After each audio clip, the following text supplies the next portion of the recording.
मुश्किल बातें जहरी जुदाई अब कैसे महसूस कराई। दिल में प्यार के आस जगा के चल गई यूं दर्द बढ़ा के।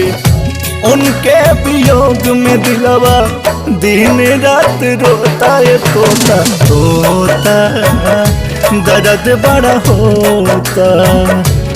तोता तोता दर्द बड़ा होता।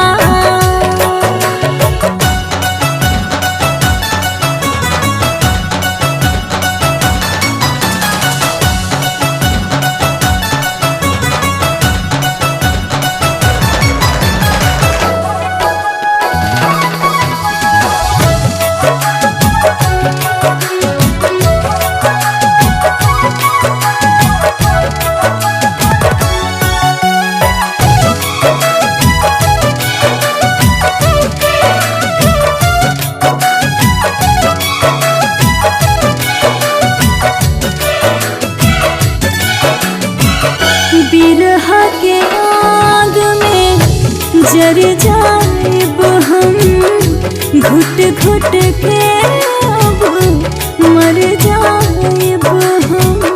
जब से हमके रोग लागल मन से चैन दूर भागल।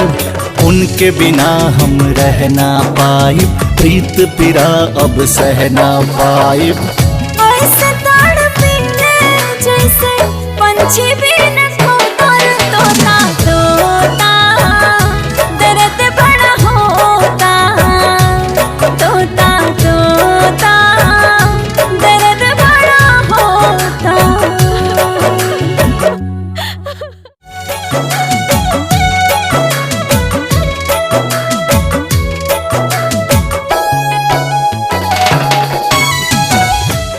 Click on the bell icon to get regular updates from Venus.